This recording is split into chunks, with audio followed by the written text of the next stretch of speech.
Mesdames et messieurs, salut! Je suis super contente de te retrouver au JT qui fait rigoler. Ou l'hebdomadaire des bonnes nouvelles, c'est toi qui décides. Je commence tout de suite par te parler de la cantine. Tu sais, là où tu allais manger quand tu étais enfant et que tu étais à l'école? Eh bien, en France, on a décidé de réduire le gaspillage. Par exemple, en Gironde, ils prennent tout ce qui n'a pas été mangé à la cantine, ils le mettent dans des frigos partagés et tout le monde peut venir se servir gratuitement. Mais c'est pas tout. À Concrier, en Mayenne, ils se sont dit on va revendre les restes pour 2 € seulement, pour les gens qui n'ont pas beaucoup d'argent. Et du coup, ça inspire des gens, parce que Toulouse s'est dit on va faire pareil que Concrier, c'est une super idée.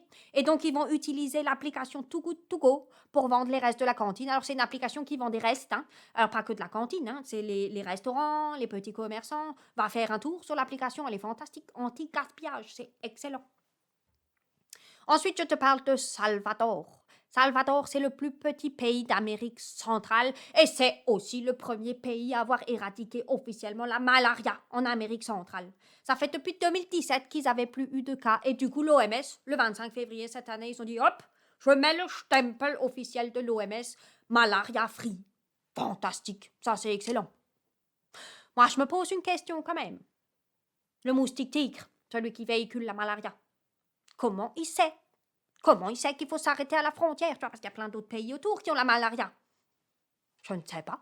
Je vais enquêter, je vous tiens au courant. Ensuite, je te parle de dialyse en Inde. La dialyse, c'est pour les gens qui ont des maladies du rein qui fonctionnent plus assez. Et du coup, on branche les gens à un appareil de dialyse et c'est l'appareil qui fait le travail du rein à la place du rein. Et en Inde, ils ont beaucoup de gens avec des maladies de rein et ils n'ont pas assez d'endroits pour dialyser. Ils arrivent à traiter que la moitié des gens et en plus, ça coûte très cher. Alors à Delhi, ils ont ouvert dans un hôpital 100 lits de dialyse gratuits. Hein? Donc là-bas, grâce à des dons et des subventions, ils arrivent à dialyser 500 personnes par jour parce qu'ils tournent non-stop. Et ils ont dit, hop, d'ici la fin de l'année, on va faire 1000 lits de dialyse gratuits. C'est excellent, fantastique. Merci Delhi, incroyable. Ensuite, je te parle de Trees Everywhere. Ça, c'est une start-up française qui aurait pu s'appeler Arbre Partout, mais j'imagine que ça n'est pas assez classe. Mais l'idée est bonne. L'idée, c'est de se dire on va compenser les émissions de CO2 des entreprises en plantant des arbres. Et du coup, ils vont voir toutes les entreprises de France en leur disant toi aussi, tu es une entreprise éco-responsable qui veut compenser ses émissions de carbone en plantant des arbres? Si l'entreprise, elle dit, mais bien sûr, je suis éco-responsable. Et bien, du coup, ils y vont et ils vont planter des forêts autour de l'entreprise. Et le premier projet, la première forêt qu'ils ont plantée, c'était à Mulhouse, figure-toi, au centre-ville, la première micro-forêt urbaine. Et ils utilisent en plus une technique japonaise, la technique de Miyawaki, qui permet de planter des forêts 30 fois plus denses. Moi, je me demande comment tu te promènes dans une forêt 30 fois plus dense. Je ne sais pas. Je vais enquêter là aussi et je te tiens au courant. On va peut-être aller voir à Mulhouse, je ne sais pas.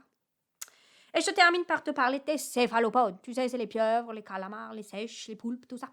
Alors, on savait déjà que les poulpes sont incroyables. Ils ont 9 cerveaux, ils ont 3 cœurs, ils ont un bec de perroquet à la place de la bouche, ils ont du sang bleu, ils peuvent changer de couleur, ils ouvrent des bocaux, enfin des trucs de fou. Et cette semaine, on s'est rendu compte de quoi? Figure-toi qu'ils peuvent palper la lumière.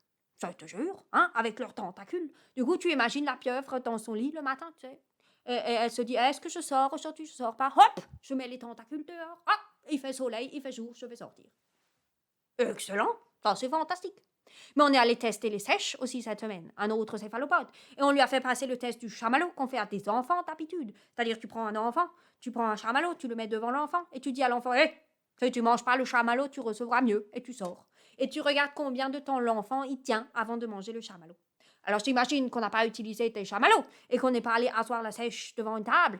Mais ils ont fait le test et il a eu les mêmes résultats que les chimpanzés, les corbeaux et les perroquets, qu'on sait être quand même des animaux très intelligents et ça leur permet de planifier des comportements et des choses.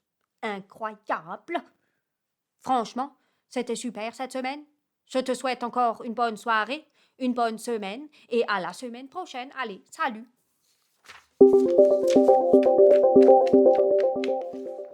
Avec le poulpe et la pieuvre, c'est le même animal. Tu savais ça? Ça, c'est incroyable. Donc, tu peux dire la même chose. Quand tu parles de poulpe, tu peux dire, ah oui, je connais cette pieuvre. Et c'est le même animal, en fait. Mais franchement, ils sont super intelligents. Quand j'ai vu un chien ouvrir un bocal, j'ai vu un poulpe prédire la météo.